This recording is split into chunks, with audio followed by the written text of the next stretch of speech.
Chan saying, I expected LeeKnow to change in some way, but like it seems to be very similar to the last Two Kids Room, which was 3.5 years ago. Like that was ages ago, buddy. And so like I can see, because it was ages ago, why he'd be like, yeah, things would be different, especially if they're not spending a lot of social time together. Because from what it seems like, LeeKnow has just become more LeeKnow. He's just become more of himself. And I think all of the boys have, sort of, in some ways. But for someone like Chan, who, you know, does not have a secure attachment style, has a lot of built up trauma and exhibits a lot of what are likely trauma behaviors and possibly other types of behaviors. You know, there's like a lot going on there. Chris becoming more himself is a big change from 3 years ago, right? Like that's a lot more of a settled person. That's a different dynamic. LeeKnow, who does not seem, from what we are shown, from what we are told, which again is very difficult to get a hold on because we are told very little about his inner life, his personal life, etc. Again, more power to him. No complaints about that, but that just is what it is. Does not seem to have as far to travel to his like core self, if that makes sense, which can be very shocking for somebody who has had to do a lot more to become more themselves, because they just keep expecting some type of radical change. And it's like, well, there's not really a radical change to be made. There's just small changes, small adjustments. They are mostly secure in who they are. Hello, and welcome to Stray Kids, the Megaverse YouTube version. My name is Lullaby B. I am a therapist and clinical social worker, and this is my new standard YouTube introduction.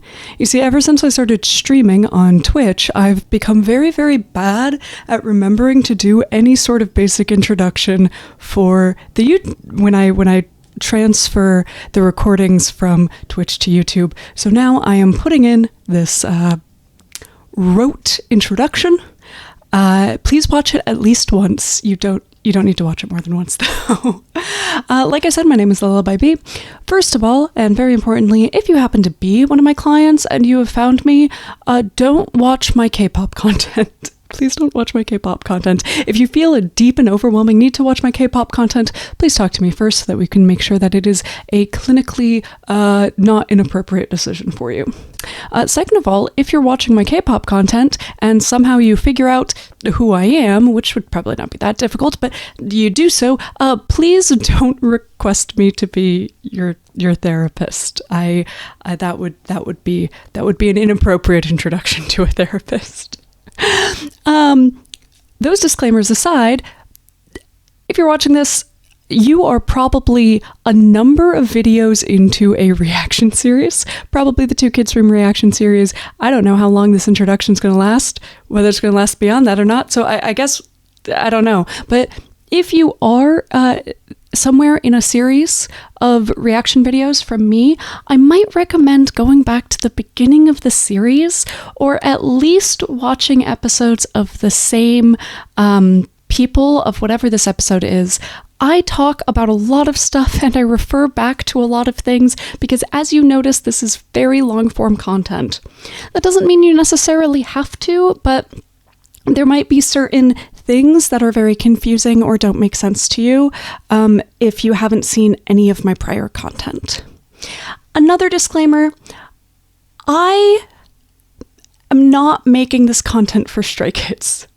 If for some really bizarre reason you happen to be a stray kid, or happen to be somebody who feels very, very protective about how we talk about or refer to stray kids or think about them, this is going to be a lot of me analyzing words, relationships, behaviors, and trying really, really hard not to make assumptions about like inner workings of anyone's mind or like doing psychodynamic analysis or anything like that, but it might still be uncomfortable. So my recommendation is that if you're watching this and you're just uncomfortable and all you are is uncomfortable, don't. But if you're watching this and you are both uncomfortable but also interested or also fascinated by something, maybe it indicates a place for growth and opportunity to learn a little bit more, in which case maybe interact with it on a small scale, a reasonable scale for whatever your comfort level is. I bring up in these series a lot of potentially triggering, potentially complex conversations. And I don't really shy away from a lot of things, though I do try to put appropriate content warnings if something really feels like it gets to a point of potentially like being really triggering as a surprise to people. But overall, this is an analysis of a lot of things that might be difficult to experience. So take your time if you need to take your time. But yes, other than that, most of this is educational content leveraging and using media that is well known and understood. As I said on one of my very, very, very, very, very first reaction videos, what I'm doing a lot of is saying, if I were in the place of a therapist, these are the questions I would have about this situation, and maybe some of the things I would recommend in somebody seeking assessment, diagnosis, or talking further to a therapist if they're experiencing something similar. So this is a lot about what you as stay might relate to in the kids and how that might be beneficial for you. I'm really, really, really honored that a number of people have told me that my series has helped convince them to seek therapeutic services or diagnostics themselves, or they've really discovered a lot about themselves or other people watching this, and that's really why I'm doing this. So I don't want anybody to be confused in me in thinking that I'm trying to say that anybody is that I'm trying to diagnose people for the sake of entertainment. I'm trying to identify traits that people might relate to in order to be an educational resource for them. That all being said, this is free educational resources. If my content is helpful for you, you could subscribe on Twitch. I'd really appreciate a subscription here because I can't monetize until I have 1,000 subscribers on YouTube. You can also support my Supercast if you would like to set up a monthly recurring type of Patreon-esque thing. Overall, I really, really try not to paywall like any of my content, so I don't have a lot of like special things for people who give me money over people who don't, because I really don't want to paywall content. But if you do decide to give me money and you have thoughts about what could be useful for supporters, you're always free to let me know. And with that, I do believe I've said everything that I need to say. Love you. Thank you so much, Stay. And let's get on with whatever this video is. So I'm going to do Min-chan and then Chanlix, assuming I don't like tap out for some reason. 리더죠. 보스가 아닌 리더. 아 진짜 한 단어로 설명할 수 있긴 한데 진짜 고양이. 저게 뭐야? I lied, I was wrong. You can't have two big subtitles. Those are so big. I want like 250%. But I don't have that option. So 200 it is. Also, this is... I love this picture. Sorry, I just paused and I love this picture so much. Oh, it's so good. 와 이거 야, 이거 백도어 때인가? 이거 백도어 때 좀 친했나 보네요. 백도어 때 사진이 많네, 꽤. 녹음 환경도 재밌고 리나는 뭔가 재밌어. That's an interesting statement. Looks like we got closer during Backdoor. You know, between these various Two Kids rooms and various other content, I mean, they've brought up so many times that, like, pre-debut Chan was, like, pretty strict, but what I've gotten the impression of, especially in this recent Two Kids room content, is that there has been this narrative, well, kind of this narrative. I'm going to say a fanon narrative more than like a canon narrative. I don't think there's really been much of a narrative necessarily about like Chan's, like, I guess emotional, like,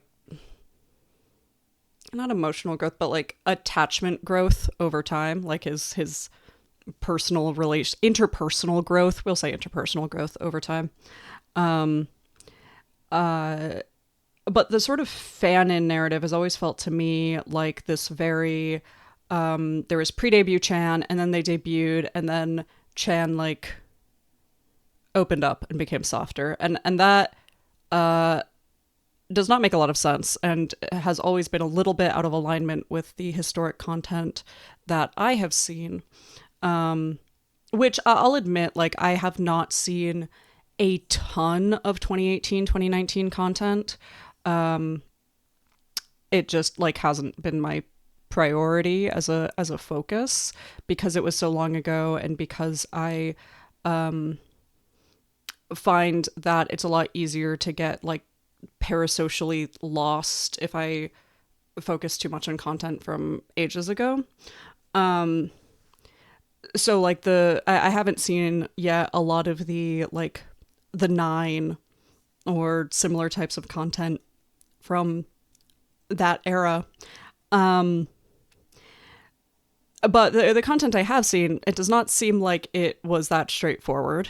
And what has become very clear in these Two Kids rooms is that it really, like, that really wasn't the case. That, you know, debuting was a relief to an extent, but there was still a lot of distance emotionally between Chan and a lot of the other members, with like a couple exceptions. And even those couple exceptions, like he's talked about how he and Han like fought a lot. You know, I think that through Racha, obviously were quite close, but like this is sort of why Changbin has always been notable, is because for his relationship with Chris, is because like they've been actually interpersonally attached for quite a bit longer, and more securely for quite a bit longer. And it does sort of seem like maybe, yeah, 2019, 2020 seems like when he did start to build stronger connections. Maybe the team just felt more stable by that point. You know, 2018 and 2019 were really, really tough years, and he probably just felt a lot of responsibility as a leader that did not necessarily facilitate the interpersonal side of being a leader, right? Where kind of was when, you know, he was talking to Changbin. And I went through this a little bit in the reaction to Changbin. Does seem to be where Changbin was really thriving, was that more emotional leadership role, versus Chan, who very much is like this sort of like artistry and practical leadership role. 너무 많이 돼. 서로 치고받고 그런 티키타카. 바지 터진 날. 둘 다 바지가 터져가지고 시원하게 공연하고 왔습니다. 오늘 이때도 뭔가 되게 What a way to look at it. 예쁘다고 해야 되나? 부끄러워요. 갈래요. Cute. 왜 껴안고 있는 거야 나를?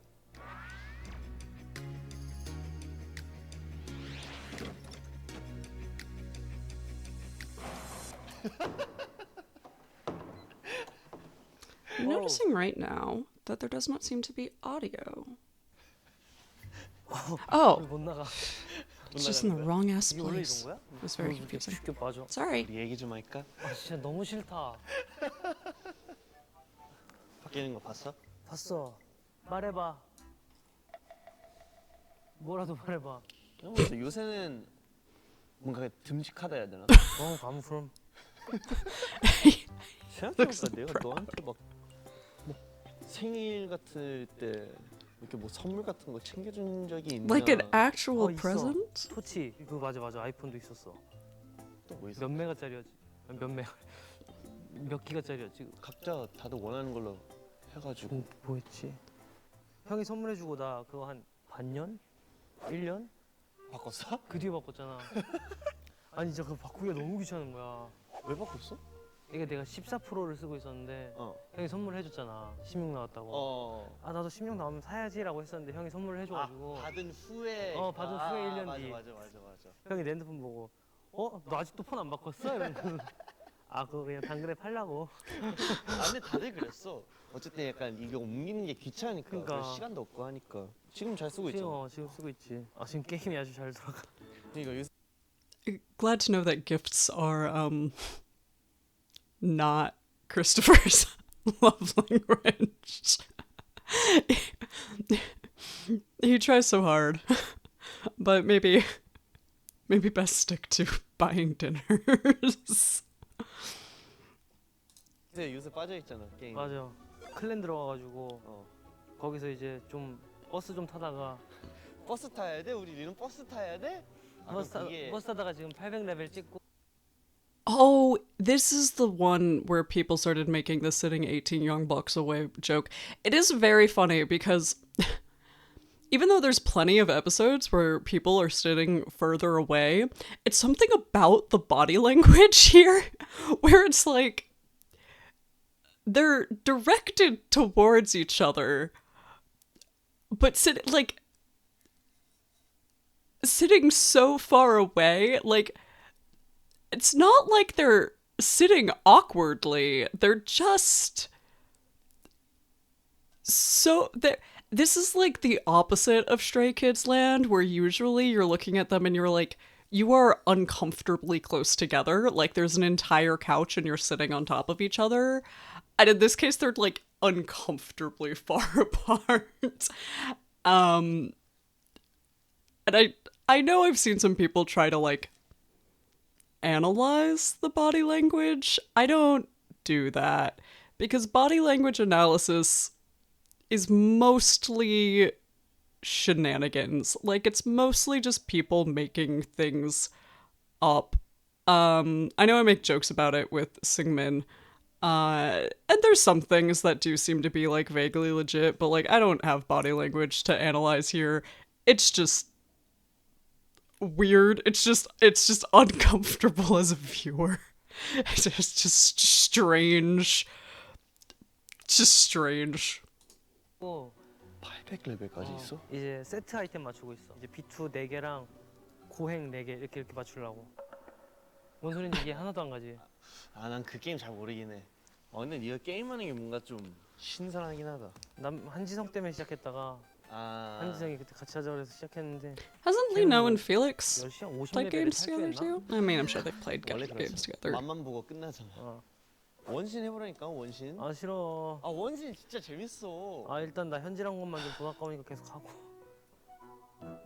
형이랑 What an incredible sunk cost fallacy. Also, Chan is so into like. Listen, I play a lot of Genshin too. That's he's just so clearly been so into it recently too. I do enjoy seeing when the boys go through their like hyperfixation moments. Because it's like very clear when they're like, this is my thing right now, and then they'll like back off of it for a little while because they're busy, and then sometimes they'll go back to it, sometimes they'll do something else, you know, kind of within a same domain. So a little bit more Han like with like, I'm getting really into this game right now, and then I'll forget about it and walk away, which is not helping the data of ADHD coding for Han Ji-sung, but 놀러 가면은 근데 나 진짜 진지하게 한번 캠핑 기회 있으면 너랑 같이 캠핑 한번 해보고 싶긴 했어. 이것도 마음과 시간이 They all 여유가 want 있을 to 때 go 캠핑이지. camping, and none of 시간이 them 없을 때는 ever go 어떻게 되는 줄 알아? camping. 노동이야. 그렇지. 나 지금 캠핑 장비 그 막 70만 원짜리 텐트 사고 막 했던 거 지금 창고에다 짱가 나잖아. 3, 4인 리빙실 텐트인데 처음 딱 조립할 때 1시간 반 걸렸나? 승질 나가지고 그 뒤로 그거 안 쓰잖아. 다른 멤버들보다는 찬이 형이 낫겠죠. 맛있는 것도 같이 만들어 먹고 Like, I feel like, okay, this is like the, what, third episode I think I've watched that camping has been brought up? Yeah, because Ayan and Seungmin talked about camping. Seungmin and Hyunjin talked about camping. Now they're talking about camping. Maybe somebody else has talked about camping and I just don't remember it. These boys clearly need to go camping. Like, I feel like they keep talking about going like, I feel like every, like, New Year resolution is like, let's go camping together. It's like, oh, are any of you actually ever gonna... You're allowed to go camping with just one other person. You don't have to wait for, like, everybody. You could go camp. You could do that. Like, you can... You have managers go camping. You clearly all really need to go camping. 도 그 형이 치게 하면 되고 뒷정리도 그 형이 치게 하면 되고 다 찬이 형이 해줄 테니까. 세월이 오래 지났다 보니 우리 릴루가 좀 성장했겠지 분명. 그러면 이번 투키즈는 뭔가 좀 다를 수도 있겠다라는 마음으로 기대를 했는데 역시 제 예상과 다르게 우리 릴루는 변하지 않았습니다. 항상 똑같은 우리 까칠한 고양이. 하지만 애정은 있는. 근데 형이랑 나랑 싸운 적이 없다? 생각해보면 우린 그냥 서로 참고 넘기지. 그러니까 We just 진짜 저거 진짜 또 tolerate 저러네. each other. 진짜 꼰대인가? 진짜 뭐 야 그렇다 치면 내가 할 말 더 많거든? 와 진짜 그냥 말이 그렇다는 거지. 또 그러네. 내가 이제 그런 생각하는 거를 또 눈치를 채. 그러면 이제 갑자기 이게 저거 와서 형 그래서 아무렇지 않았던 척. 이 형 나한테 삐진 적 있는데? 삐져 많을걸? 근데 내가 카톡에다가 형한테 맞아! 야! 아니 그때 좀 그거 좀 약간 좀 그래가지고 맞아. 나 그때 이제 다른 애들한테 야 근데 이건 좀 너무 심하지 않냐? 이러면서 그 뭐야? 뭐 근데 때문에? 그게 생각났어. 내가 아팠어. 나 다쳤다. 그래. 너 다치고 내가 다쳐가지고 진짜 진지하게 걱정돼서 보낸 문자 있는데 그다음에 오는 답변이 이제 그거인 거야. 그래서 내가 진짜 얘 기억났어. 너가 이제 그래 병원 갔다 왔고 이제 뭐 어디 밥 먹을 때 있냐? I have enough thoughts. I'll pause and then come back to this. There's a lot happening. I was kind of hoping to finish the story first, but not going to happen. This is interesting. This does not lead me to believe that these two are particularly, like, close socially, as far as, like, friendship is concerned. There's just like there's this level of disconnect, and this actually explains a lot of like some of Chan's jokes about like understanding this guy, getting inside this guy's head, whereas some of the other members talking about LeeKnow who are like closer to LeeKnow will be like, he's actually pretty easy to understand once you know him. Whether it's just that they operate on different communication frequencies, the frequency concept that I brought up however many episodes ago of like the frequency of awkward, they perhaps just have a little bit different of those, you know. This sort of whole like they basically said like we tolerate each other, right? It's not that they fight, they just like deal with it because it's not that important to them, right? I think it's important to remember that like when you are in discord with somebody, when you are in conflict with somebody, especially if you're not a particularly like high conflict person, which I don't get the sense that LeeKnow really is, it's because you give a shit like, it's because you give enough of a shit to be in Discord with somebody. It's because, like, this is somehow important to you and not necessarily something that you can just, like, let go of. Now, I do think that part of this, too, is, you know, it goes back into my bucket of my suspicions about LeeKnow having a more sort of secure attachment style. You know, I've sort of gone off and on about, you know, does what he displays show indications of a secure attachment style, but like a lot of his behaviors could also be sort of an avoidant attachment style. He doesn't really talk about his inner world very often, so we don't really know. But that's also going to be more typical of, you know, somebody who has a more secure attachment style when they are like in disagreement with somebody. First of all, they're going to be more likely to have more regulative tools to be able to communicate dislike or discord in a way that does not like result in conflict, but is instead more of like a micro adjustment. But also, it's a lot easier to let things just roll off your back, right? I think especially, you know, as the two oldest members, LeeKnow has a decent amount of like respect in the group. He's also a dance leader, and probably there's a lot more just like willingness to, you know, from a work perspective, delegate and delineate roles, right? Like Chan's going to worry about his shit. LeeKnow's going to worry about his shit. There's a lot of kind of similar respect and authority levels for both of them, you know, that they have for each other and that they are given by others within their domains of expertise. This is a little bit of conjecture, but that would be what I'd sort of imagine. And then if you have somebody who you're just not as close to interpersonally, you're not going to get as hurt or as frustrated or as whatever with them, especially with a more secure attachment style, because it's just going to be like, well, that was weird, but like, what do I care? I don't really give a fuck that was kind of a weird interaction. It's just not as important. And so in this case, I would, and yeah, just like the way they're talking in general, you know, Chan saying, I expected LeeKnow to change in some way, but like it seems to be very similar to the last two kids' room, which was 3.5 years ago. Like that was ages ago, buddy. And so like I can see, because it was ages ago, why he'd be like, yeah, things would be different, especially if they're not spending a lot of social time together.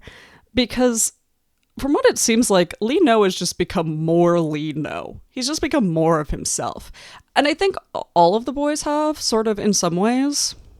But for someone like Chan, who, you know, does not have a secure attachment style, has a lot of built up trauma and exhibits a lot of what are likely trauma behaviors and possibly other types of behaviors. You know, there's like a lot going on there. Chris becoming more himself is a big change from 3 years ago, right? Like that's a lot more of a settled person. That's a different dynamic. LeeKnow, who does not seem, from what we are shown, from what we are told, which again is very difficult to get a hold on because we are told very little about his inner life, his personal life, etc. Again, more power to him. No complaints about that, but that just is what it is. Does not seem to have as far to travel to his like core self, if that makes sense, which can be very shocking for somebody who has had to do a lot more to become more themselves. because they just keep expecting some type of radical change. And it's like, well, there's not really a radical change to be made. There's just small changes, small adjustments. They are mostly secure in who they are. But yeah, like that sort of, oh, I expected this to be different this time. And it's like, well, but why? Okay, well, probably because you don't spend that much time together to have, like, outside of work, to have been able to pick up on the fact that this is what it is, before then. Yeah, so I think that that's sort of just an interesting little, which, if we're talking about the body language thing, might be part of that explanation, is like just that they're not as close. So when in the opportunity to speak one-on-one, they're a little like, well, what am I doing here? Where are we? Where do we go? Just like, there might just be a little bit of awkwardness there if my positing behind that is correct. 이러고 있다가 이렇게 그래서 그냥 자 이러는데 이제 맞아. 자였어. 자 그냥 이렇게 푹 쉬어 그냥 자 이러다가 이제 너가 형은 그냥 영원히 자세요 형은. 그러고서 한 이틀 동안 삐져 있다가 형 왜 삐졌을까? 왜 저러지? 안무 연습하는데도 형 왜 저러고 있는 걸까 하다가 설마 그것 때문인가? 설마 그것 때문인가 해가지고 그때 너무하긴 했어. 난 진짜 진심으로 걱정하고 그리고 너를 위해서 이렇게 얘기해 준 거고 나는 근데 그거지. 누구 하나가 다치면은 어쨌든 스케줄에 지장이 생기잖아. 지장이 생기고 뭐 그런 게 있으니까 그래서 나는 그렇게 말을 보냈던 게 이제 좀 유쾌하게 넘어가려고. 원래 이 정도 장난은 받아주니까 유쾌하게 넘어가려고 그냥 잠이나 주무세요. 이렇게 막 장난치는 분위기에서 다들 이렇게 한 마씩 툭툭 뱉고 있어요. 그러면 저도 이제 나도 뱉어봐야지 해서 뱉었어요. 그러면 리노가 항상 하는 게 있어요. 이제 뱉었어요. 네네네네네. 리노는 바로 절 하면은 리더적인. Yeah. It's also a very different sense of humor. Like, again, that frequency. And also like the reading tonality and text, obviously, reading deadpan humor, reading like understanding how somebody's going to react to what you put out there, which I find that, again, for a lot of times for people who are relatively secure in themselves, that doesn't, and this is not at all saying that people with secure attachment styles are like assholes or anything like that, but it is less of an overwhelming factor because they're not as scared, right? So people with insecure attachment styles are very afraid of how they are going to be perceived by others, and how others are going to treat them. And so there can be an overcompensation to over-focus on the reactions of others. People with more secure attachment styles, like, that's the entire point, is that, like, yeah, probably things are fine, right? And so they're just going to treat people like they normally treat people. And unless somebody says to them, like, hey, that sucked, they're not necessarily going to pick up on the fact that, like, hey, that sucked. This is, again, something, so I mentioned in my, now these ones I have not put out yet. They're on Twitch, on VOD, but I'm still working on making them YouTubeable. Or at least as of this recording. So to the people watching this before I put it on YouTube. This has gotten very confusing for how I talk about things. By the time this is on YouTube, the other two will be on YouTube. Moving on. I'm not worrying about the concept of time right now. So I talked about in some of my other LeeKnow reactions, one of them, because I did 2 in a row, that a lot of people will like find LeeKnow to be very autism coded, and I have a lot of struggle with identifying that, because like I don't see from a criterion, from a like struggle standpoint, right? If you are autistic, you're disabled, right? And a lot of the way that we clock certain things like that and identify traits is through disabling factors. Not necessarily all, but many. And the things that LeeKnow says and does that are supposedly like autistic traits, there's so many other things it could be related to. So let's take, for instance, what I just said. That sort of like social like awareness, that social dynamic awareness of like that little bit of not really getting that if you say something that deadpan over text, somebody who's a lot more sensitive, like Chan is very sensitive in many ways. He's sensitive in a different way than Hyunjin and Han are sensitive. I think those two are thought of as the sensitive ones, and maybe Felix. But like Chan is very, very sensitive, just in a different way in how he responds to it. Some people might take that as an idea of a lack of social awareness. And it could be, right? And that could be a lack of a social awareness that could indicate something, whether it's like autism or one of the few other, there's a few different developmental disabilities that social awareness is, or a deficiency in social awareness, or whatever, a difficulty in social awareness is a trait of. But it could also be like not a persistent trait that is true in many places, but rather something where he is a more securely attached person with a deadpan sense of humor, just like doesn't think about it as much. It could be potentially not a trait at all. I don't know. I could not say that LeeKnow, based on the content I've seen, has consistent issues with understanding like social cues and social awareness,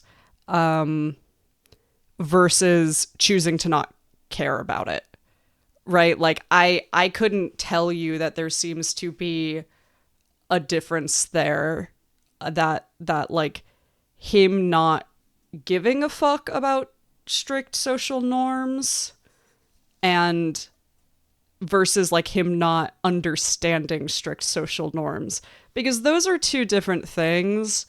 And the first isn't, it's only a symptom of anything if it's a disabling quality, right? Like, and if it's a symptom of something, that could be a symptom of like 87 different things, right? Oppositional defiance disorder, a few different personality disorders, right? Like all kinds of things. The second, like, is a, more disabling symptom of something, often a developmental disorder or like some type of something from a very young age, potentially a dissociative disorder or complex PTSD or something like that, right?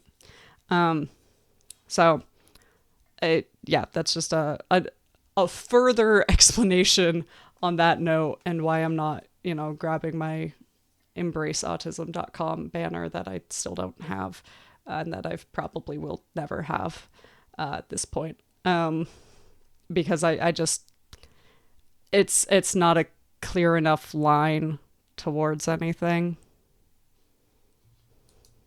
면도 있지만 그 외의 면은 되게 동생 같거든요. 갑자기 뭐 뭔가 하고 있다가 민영형아 이런다던가. 근데 그러고 싶다는데 어쩌겠어. 하게 해줘야지. 신경 안 쓰고 있는데 가끔씩 이렇게 애정을 툭툭툭 이렇게 칠 때 있어요. 그리고 저는 모르겠어요. 제 성격이 왜 그런지 모르겠지만 그런 거에 또 반해요. 그러면 이제 뭐지? Ah, that was so 또 이제 fast. 설레고. 왜 그런지 모르겠지만 그런 거에 또 반해요. 그러면 이제 뭐지? What? 그런 거에 또 I 반해요. can't. 그러면 이제 And by LeeKnow sudden affection. I see. 뭐지? 이러면서 또 이제 설레고. 딱 고양이 같잖아요. 네. 관심을 주면은 싫어하고 안 주면 또 다가오고. 아, 혹시 바빠 근데? Okay, I want to rewatch that 왜 그런지 because 모르겠- I think there's a lot there to. 민영형아 이런다던가. Okay, so let's first hit up that. This is something that's been brought up about Chan a couple times and like is sort of increasingly, and I suspect it has something to do with this is not uncommon for people who went through a lot of parentification and then have the opportunity to let go of that like they now really want to be taken care of. Really not uncommon. Trying to sort of experience that opportunity to be taken care of themselves rather than just taking care of everybody else happens quite frequently. There's also sort of this like desire to really embrace more childlike qualities that I think actually tends to be a very healthy sign of post-traumatic growth, because frankly a lot of like quote unquote childish behaviors are really, really healthy to have in adulthood, and it's really useful, right, to keep engaging in play, to want people to take care of you and while still wanting to take care of other people, right, things like that. That's all really healthy, and I think that people who are sort of moving past trauma around parentification, that does tend to be a sign of post-traumatic growth when they do sort of decide that they're going to lean into being more quote-unquote childlike. I think that there's also a little bit of that sort of push and pull of like age dynamics. They're not that far apart in age, and it's sometimes a little bit, yeah, like sometimes the older one is not necessarily like the one with the most emotional stability, right? 근데 그러고 싶다는데 어쩌겠어. 하게 해줘야지. 신경 안 쓰고 있는데 가끔씩 이렇게 애정을 툭툭툭 이렇게 칠 때 있어요. 그리고 저는 모르겠어요. 제 성격이 왜 그런지 모르겠지만 그런 거에 또 반해요.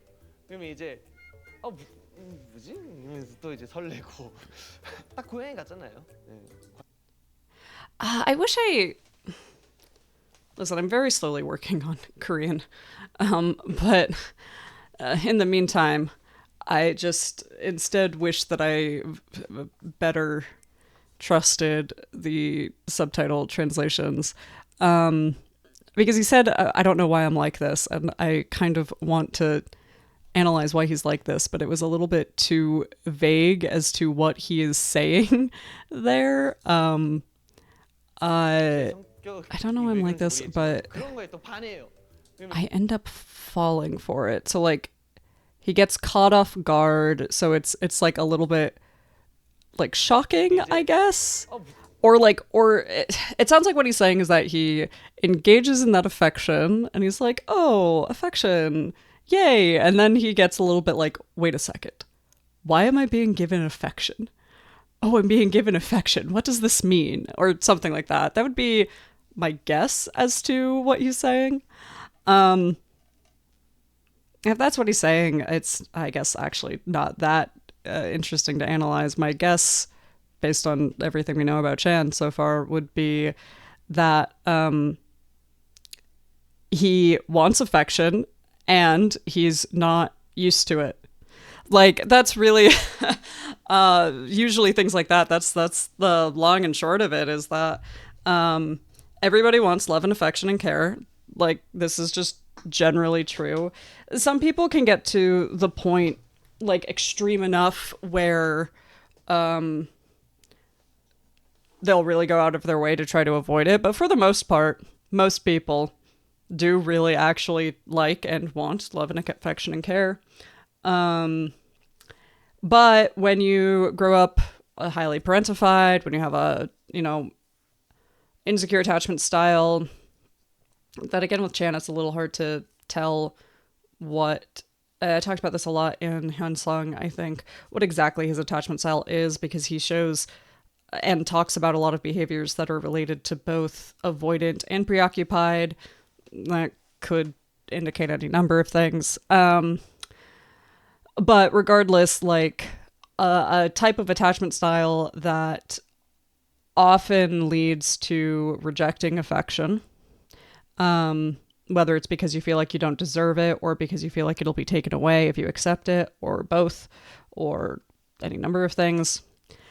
So you want affection, you're not used to getting affection, you're given affection randomly, or it feels like randomly, right? Most people don't do things fully randomly. I'm sure LeeKnow has reasons for when he gives affection, right? But like he wants to, right then, But when you're given affection in a way that feels random, you can lean into that feeling of like, oh my gosh, this feels good. And then very suddenly that, like, fight, flight, freeze, fawn response might kick up. And something in your hypervigilance is like, something about this might be unsafe, right? Again, whether it's like, what's unsafe is that I haven't earned this and I need to earn it somehow, or, what's unsafe is that like I'm gonna be tricked somehow, or what's unsafe is like something in the hypervigilance system kicks in and just goes like, error, warning, this is dangerous, that you don't understand this, you're confused by this doesn't make any sense to us, like, please be more baffled because uncertainty is dangerous. Especially someone who exhibits the relationship with control that Chan does. Not knowing why somebody else is doing something might trigger that hypervigilance really, really strong. So, yeah, that's not actually that interesting of an answer. It's a really, really common one. Basically, everybody with some type of trauma history goes through this at some point. Is yay affection, oh no affection. Yeah. 뭐지? 이러면서 또 이제 설레고 딱 고양이 같잖아요. 네. 관심을 주면은 싫어하고 안 주면 또 다가오고. 아, 혹시 바빠 근데? 지금? 어. 왜? 아니? 안 바쁘면 물 좀 갖다 줘. 아, 자기만 먹고 있어 혼자. 어? 다른 것도 있어. 아, 싫어, 배불러. 물만 있으면 돼? 어. 아이, Chan, you don't have to do 왼손으로 something 가서 just 오른손으로 because. 물인데? 가능. 물 가지고 아무것도 못하잖아. 물병이잖아 이건. 속에서만 안 되는 거구나. 아, 그리고 인간의 몸은 70%가 수분이기 때문에 채워야지. 나도. 그래서 내가 내 몸뚱아리로 아무것도 못하는 거구나.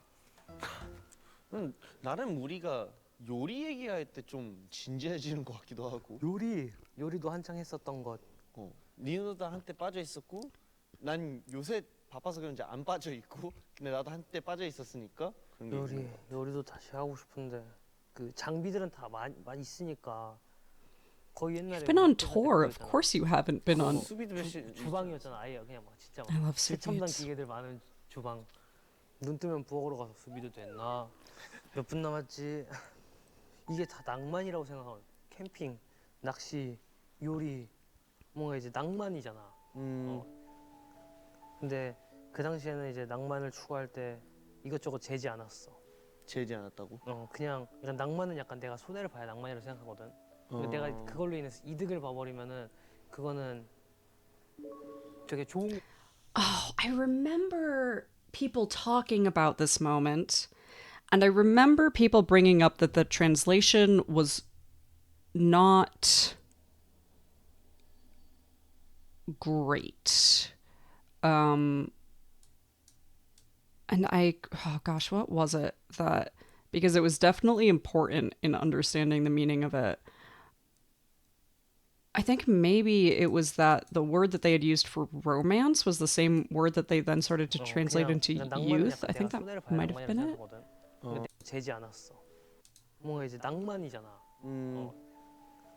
근데 그 당시에는 이제 낭만을 추구할 때 My 재지 않았어. captions are over my captions. I can't spend the time figuring this out.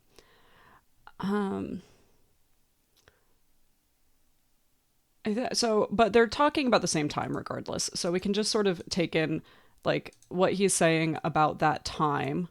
But back then, when we were chasing that quote unquote romance. So we're just talking about back then.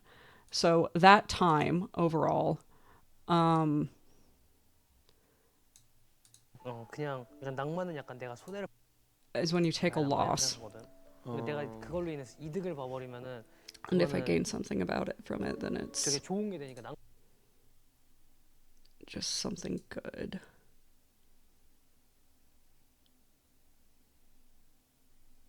I really dislike the use of these words in translation because the concept of inefficiency and unprofitable, it's this is just me getting hung up on the narrative around our semantics because of the,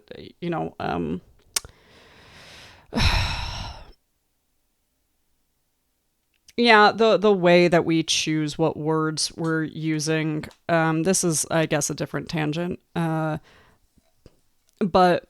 so we're talking about something. It's like infinitely important to do things that exist outside of a capitalist framework. Even for the sake of our capitalist mentalities, we have to do things outside of the capitalist framework, or else we're like worse at existing within capitalism. It's sort of counterintuitive, but I found that every single client I've ever had, oh my gosh, I'm just causing issues with hitting my cables everywhere, with like productivity and getting shit done, that the second we start incorporating more things that involve not getting shit done, they get shit done better. So this, whether it's youth or not, like that's just always true. There are just always things like existing in the world, regardless of what time, what season of your life it is,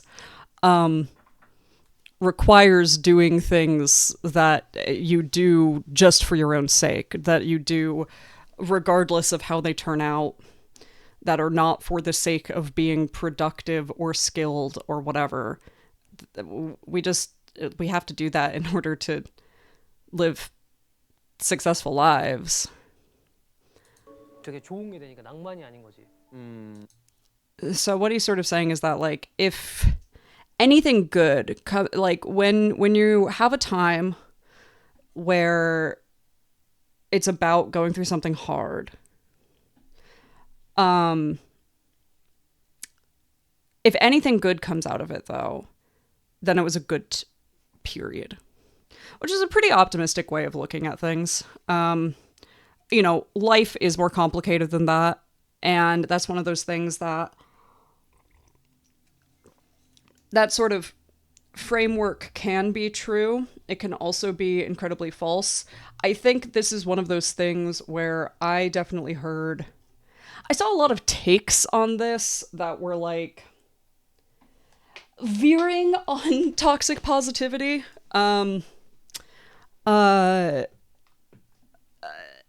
And in some ways, he might be inadvertently talking about post-traumatic growth. Like when something bad happens, or when there's a period of time that is really harmful to you, and you find a way to build something good out of it.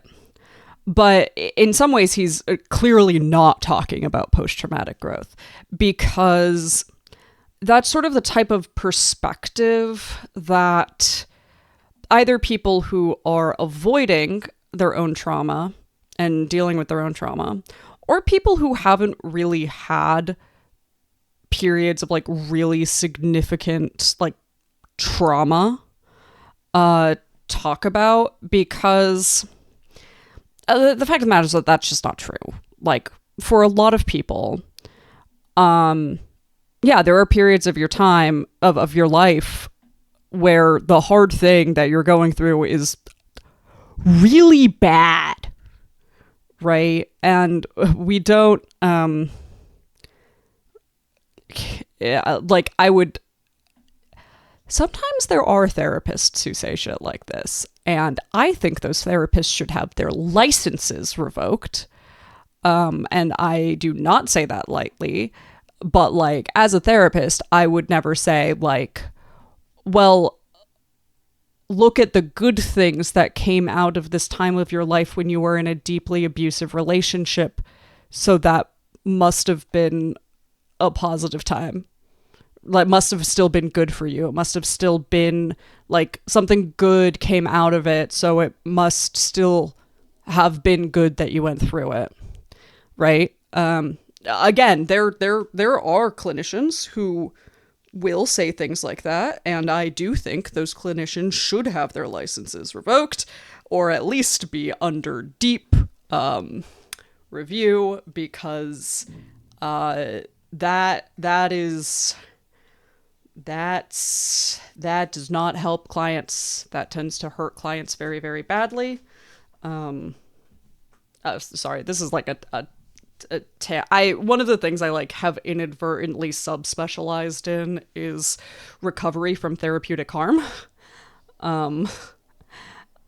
Because a lot of my clients, since I work heavily with neurodivergent folks who tend to have a co-occurring developmental and non-developmental neurodivergence, usually based in severe trauma, they tend to have gone through a number of therapists who have done and said some pretty wild things.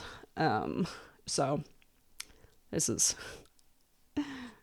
particularly a frustrating point for me. Now, I don't think LeeKnow is necessarily thinking about all that, right? Again, it's sort of one of those things where I think he's really explicitly referring to not those types of situations.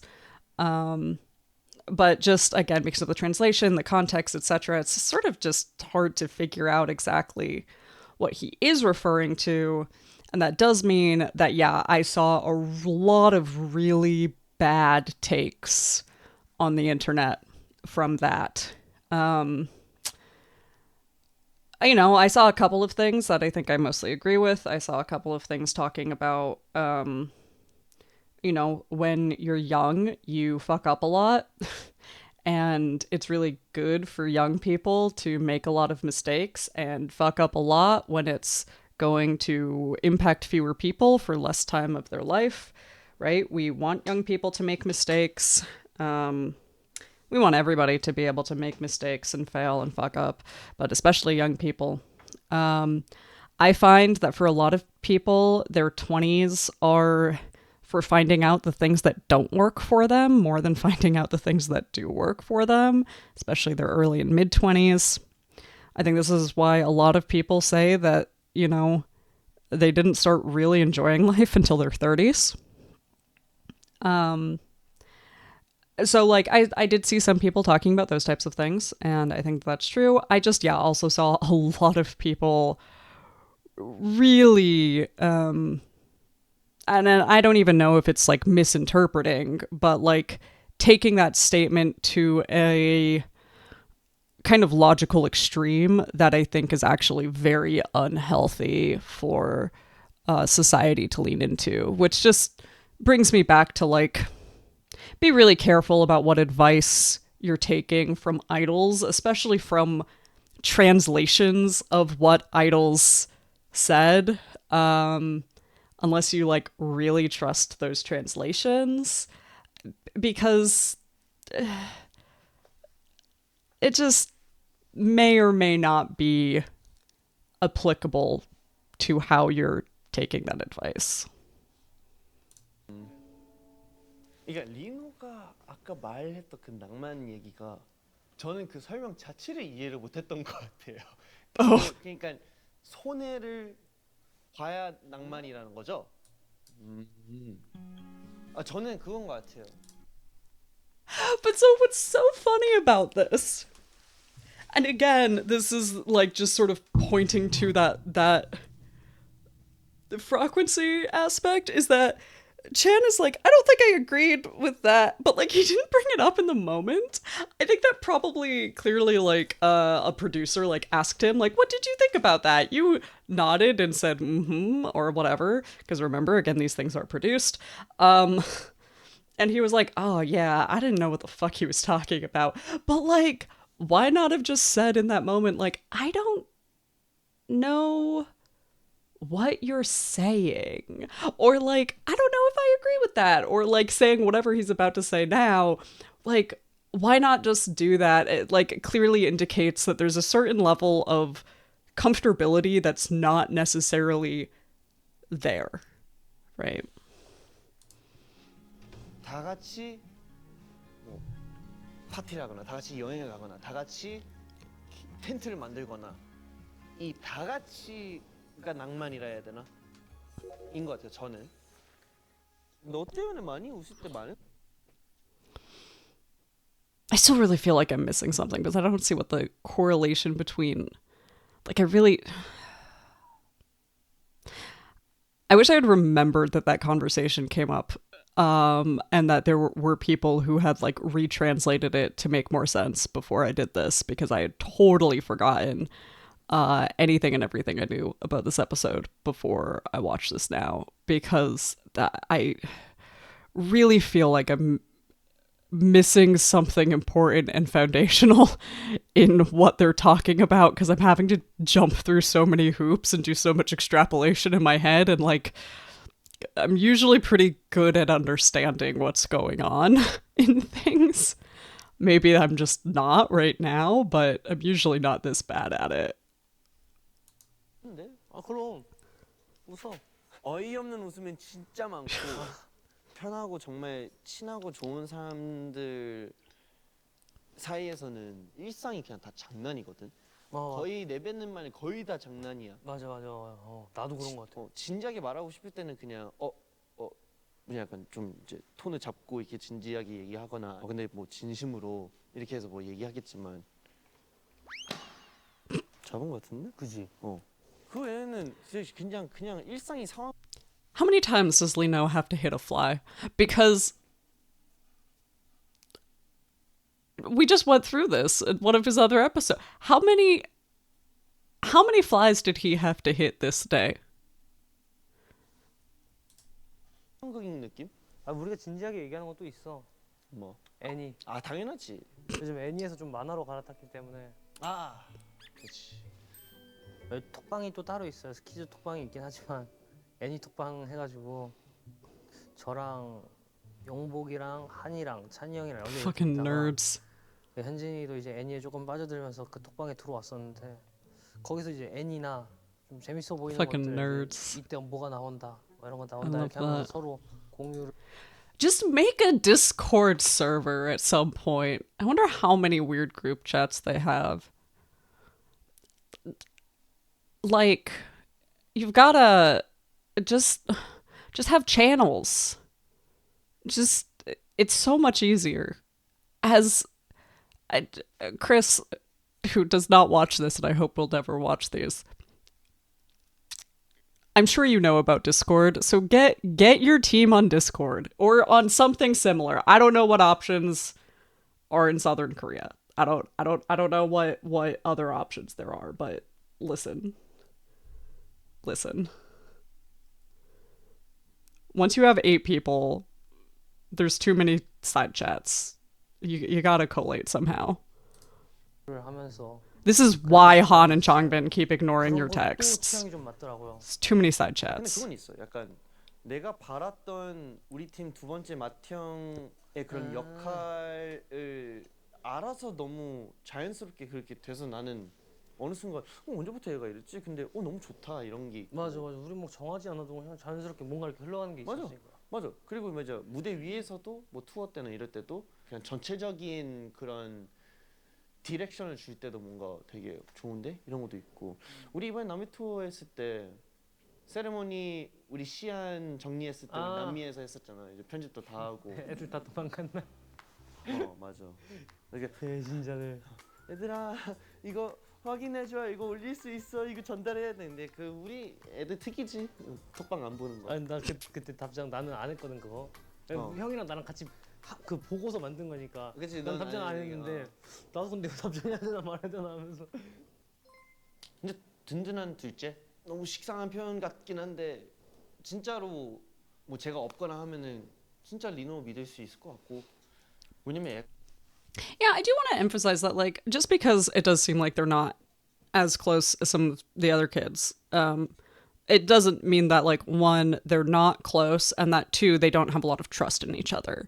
Clearly that wouldn't work out to not have that, and I think clearly they do have a lot of trust in each other. And in some ways, if I do feel like probably someone like Chris would.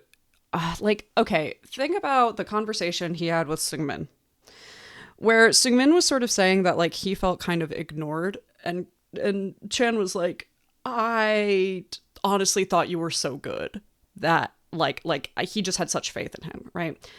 Someone like Chan, who has this, like, very over-controlled nature, is sort of going to gravitate inherently to putting more attention onto people who he this is like, it's going to make it sound manipulative, and I don't mean it in that way at all, but the gravitation towards people who you feel like you need to affirm trust in, you need to affirm faith in, or you need to make sure that they grow in a certain way, or like you need to mentor, or the people who you have more faith and trust in, just again, by the sort of nature of the need, you're going to do a lot less of that, like, communication, interaction, checking in on, etc., and so forth. Those things that do eventually build a bond in some ways. Because you have more faith in them, right? And like the sort of over-controlled nature is going to be far more focused on the things that feel more out of control. Again, I'm not meaning this as like, this is what's intentionally happening, or I'm trying to like manipulate situations into XYZ or things like that. That's just sort of the common way that things play out. So, if Chris is looking at LeeKnow and going like, he's super reliable, he's very on top of the work he needs to do, he's working really hard, he's getting along with people. Like, you think about, 2017, 2018, 2019 Chris, like, that Chris is not necessarily going to be putting a lot of time and effort into that relationship per se, because that relationship is not triggering like that hypervigilance state. I've said this before in a couple of videos. This is like part of the reason why people with less secure attachment styles also will often find themselves putting a lot of effort into less secure relationships, like relationships that feel less stable, is because they're trying really hard to make relationships feel stable. When you start overlapping that with work as well, so you need your work to feel stable and your personal relationships to feel stable, it's going to get real messy real quick. because you're just going to really, really invest in the things that don't feel stable and really not invest in the things that do feel stable. And that's just going to be doubled down in all parts of your life because the people you work with are your relationships as well. So like that could be another, again, I'm not necessarily saying that that is what happened, but like that could be another part of the consideration, is that because he historically had more stability, faith, reliability in LeeKnow, as, you know, part of his team, he wasn't engaging as closely with him. He wasn't feeling as much of a need to take care of him.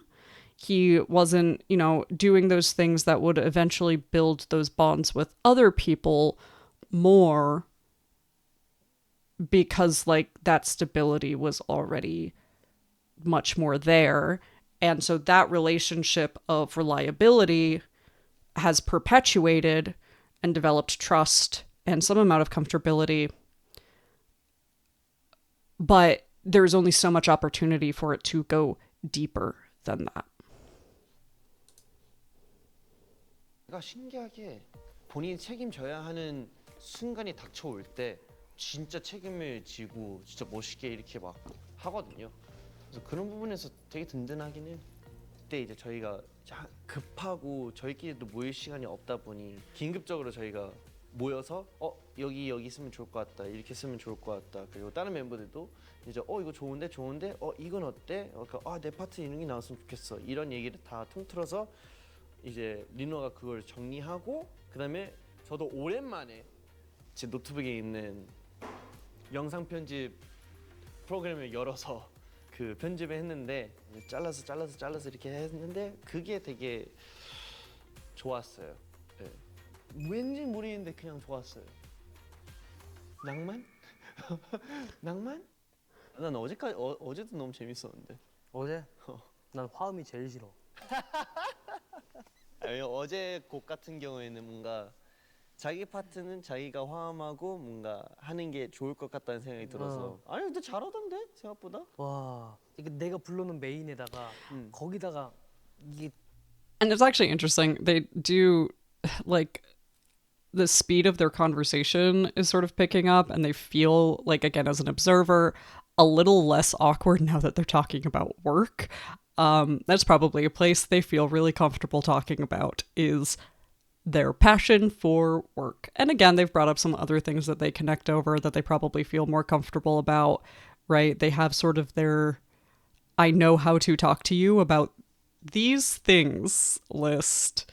But then like anything outside of that is just a little befuddling. 또 다른 목소리가 들리잖아. 내가 부르는 지금 부르고 있는 게. 그러니까 이게 갑자기 점점 동기화가 되는 거야. 예예예 이렇게 맞아. 그냥 그건 있는 것 같아. 약간 리노 디렉 봐줄 때 제일 스트레스가 없어. 들어오자마자 그냥 야 하고 들어오고 디렉을 해주는데 너만의 스타일대로 그걸 받아주고 어떻게 그걸 맞춰서 이렇게 하려 하는 그 노력 자체가 나는 너무 그것만으로 충분한 거지. 내가 왜 녹음실에서 가만히 이렇게 하냐면은 그냥 하라는 대로만 하고 뭔가를 하면은 빨리빨리 되잖아. 맞아. 진행도 빨리빨리 되고. Yes, that is. 괜히 잘못 연습해 왔다가 이제 그거. That is how that works. 맞아. 옛날에 연습을 해갔는데 요즘엔 그냥 노래만 익히고 가니까. 맞아. 그게 나. 그리고서 나중에 이제 녹음실에서 한 대로 이제 라이브 연습을 하면은 이제 녹음할 때 녹음 부르는 거랑 라이브 할 때 하는 거랑 또 너무 달라. 다르지. 엄청 다르지. 이 형 맨날 영어 있으면 영어 발음 알려주는데. 도움은 돼? 난 진짜 궁금하긴 해. 약간 뭔가 한 번씩 영어를 보잖아. 이게 영어 단어 써 있는 게 보여. 그러면은 저거는 6월 이게 아니고 평상시에도? 평상시에도. 이거 떼면 되는구나. 다행이다. 뭐 읽을만한 거 있나? 없어. 안 읽어. 근데 요즘에 왠지 모르게 허디 쌤들이 이제 뭔가 이렇게 멤버들 이제 다 모여봐 설명해 줄게 막 이런 식으로 나왔을 때 아직 찬이 안 왔어요. 제가 막 이런 식으로 이렇게 반말을 하게 되더라고요. 좋은 것 같아요. 그만큼 편해진 그냥 다 핑계고 그냥 좋으니까. 가끔은 동갑 같을 때도 있고. 리노가 I love that he's like, it's because we're so comfortable. Nah, it's just because I think it's fucking funny. It's probably a little bit of both. You know, he does seem to, you know, like and trust, you know, Chris. And I think that's cute. I think it's funny that he feels the need to like soften actual vulnerability with a joke. But also maybe it's not 100% a joke. 가끔 나한테 그냥 반말할 때도 있는데 그런 부분도 날 그렇게 생각해 주는 것 같아서 또 너무 고맙고 내가 하는 일 Yeah, I mean, throwback to earlier in the episode, actually, I think that's sort of interesting. LeeKnow does seem to have a lot of perception that is sort of ignored, and he's not like a big I'm going to talk to you about your feelings, but he will like notice your feelings and sort of do things here and there. And, you know, he mentioned earlier that like Chan will sometimes call him like Mina-hyung. And so it makes sense to me that sometimes he talks to Chan informally, because if you notice that sort of behavior, then you go like, oh, this is someone who's going to appreciate me like not being overly formal. They're going to appreciate feeling a sense of closeness from me. So like I will give that to them. Like no issue for me. I don't have any problems doing that, and it makes them feel good. So yeah, like I'll just do that, and then like it becomes a nice little like self-reaffirming joke almost, right? Like it's a positive reinforcement cycle. That's sort of based off of this, like, oh, they feel good when I do that. So yeah, I can just do that. That's not hard for me to do. Yeah, great, cool. 리노는 정말 본인 기준에 보면 어떤 그 자유라는 게 있는 것 같은데 그리고 리노도 정말 낭만 있게 살고 싶고 본인이 하고 싶은 거 다 하고 싶어 하는 사람인 것 같은데 그래도 우리 멤버들도 그 자유에 포함시켜 주는 것 같아서 근데 진짜 내가 무슨 말 하고 있는지 모르겠거든. 그냥 고맙다고. 셀카 핸드폰을 줘야 찍지. 핸드폰은 어디 있는데? 근데 이거 효과 있어? 뭐 있는 것 같아. 나 그때 공연할 때는 좀 있었어. 이거 뭐 나도 몰랐는데 귀만 잘 풀어도 맞아, 싹 맞아, 빠진대. 맞아. 그래서 이거 한다며. 맞아.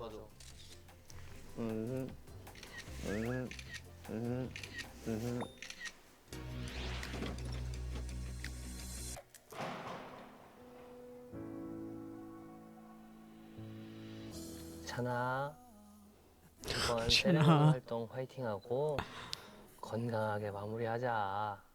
리. Man of so many words.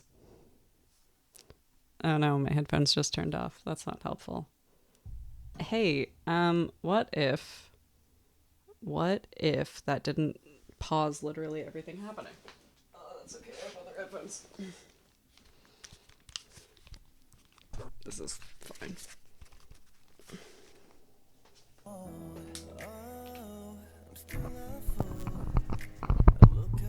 이 아닌데 맞나? How many times does he have to make these? Why is this necessary? Why we gotta do this?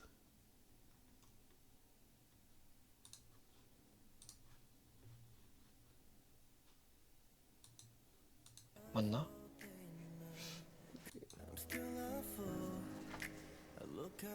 이 아닌데 맞나?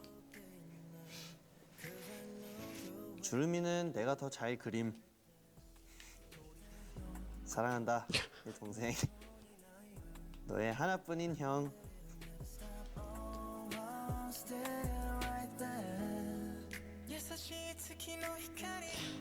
Many words from both of them.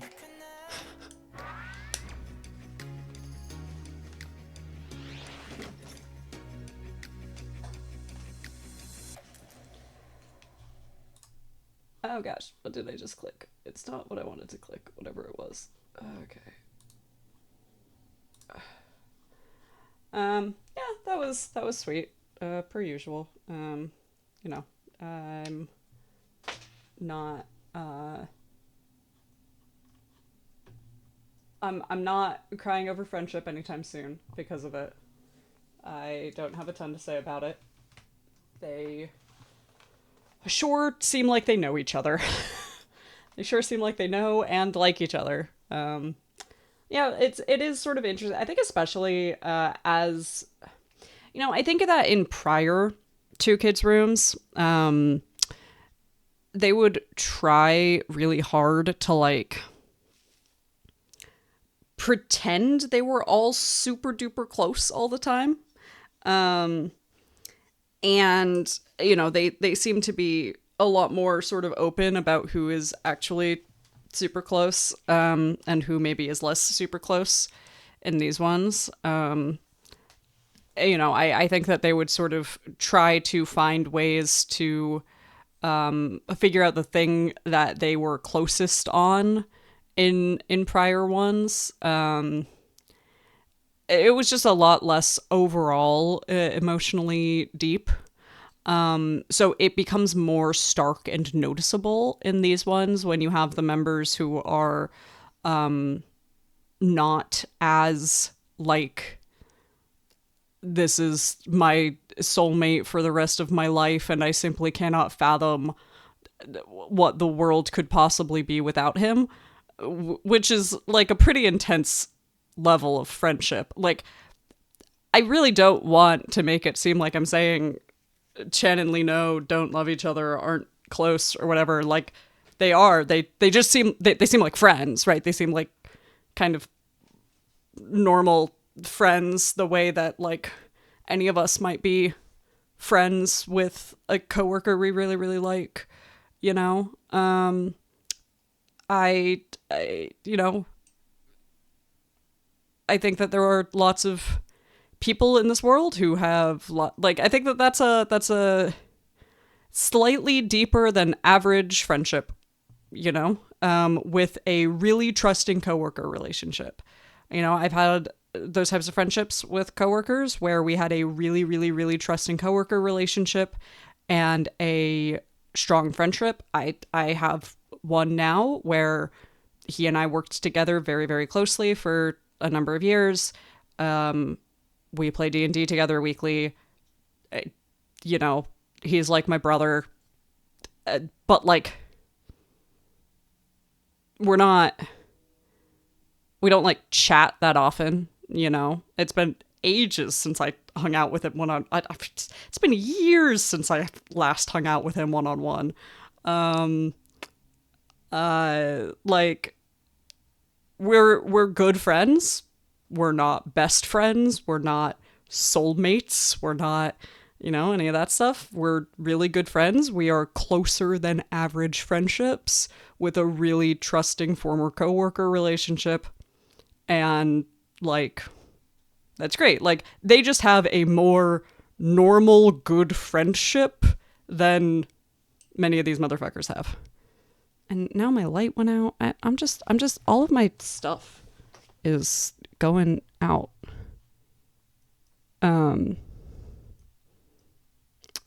Which is what it is. Okay.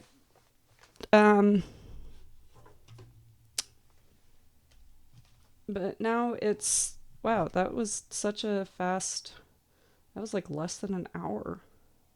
Who am I doing one of these with less than an hour?